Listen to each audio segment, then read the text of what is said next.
Once upon a time, in a dense and mysterious forest, there lived a selfish wolf named Waldo. Waldo loved only one thing, himself.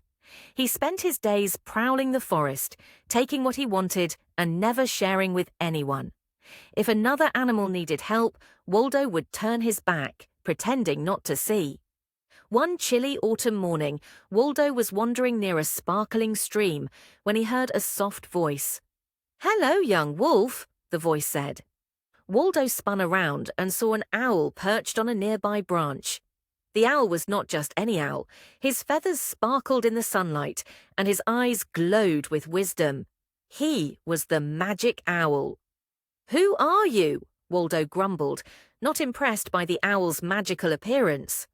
"I am the magic owl," said the owl calmly, "and I have come to teach you something important, Waldo." Waldo huffed.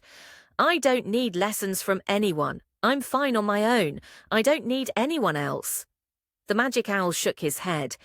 "Ah, but that is the problem, Waldo. You are so focused on yourself that you are missing out on the true magic of life, friendship, kindness, and sharing." Waldo wasn't convinced. "I don't care about any of that. I like to keep everything to myself." The owl sighed. "Very well. I will show you how life can be so much more magical if you open your heart and share with others." With a flap of his wings, the magic owl waved his talons. And suddenly, the forest around Waldo started to change. Trees and bushes began to shift, and Waldo found himself standing in front of a giant apple tree, its branches weighed down with the juiciest, most delicious-looking apples he had ever seen. "I've heard the animals of the forest talk about this tree," the magic owl said, "but there's a catch. If you pick the apples alone, they will taste sour. Only if you share them will they be sweet." Waldo's stomach rumbled. The apples looked so tempting. He thought about taking one for himself, but remembered what the owl had said. So he decided to pick an apple and keep it to himself. Waldo took a big bite, but instead of a sweet, juicy taste, his mouth was filled with bitterness. He gagged and spit out the apple. "Yuck!" he exclaimed. "This apple tastes terrible." The magic owl perched on the branch above him. "I warned you, Waldo. The apples are only sweet when shared. If you truly want to experience the magic, you must learn to share with others." Waldo felt a little embarrassed, but still didn't want to share. However, as he looked around, he saw some hungry forest animals, rabbits, squirrels, and deer, looking at the apples with longing. After thinking for a moment, Waldo had an idea. He decided to call the animals over and share the apples with them. As each animal picked an apple and took a bite, something incredible happened.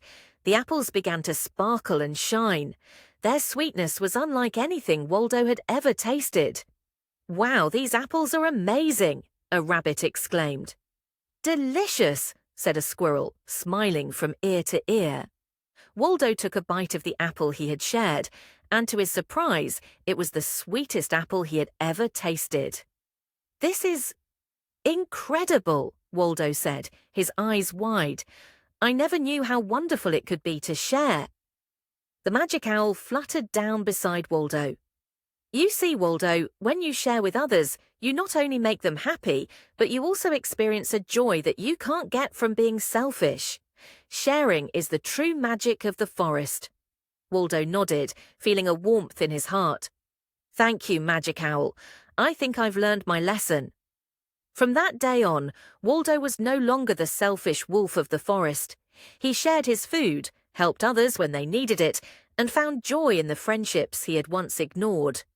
And so, Waldo lived happily in the forest, not alone, but surrounded by the many friends he had made through kindness and sharing.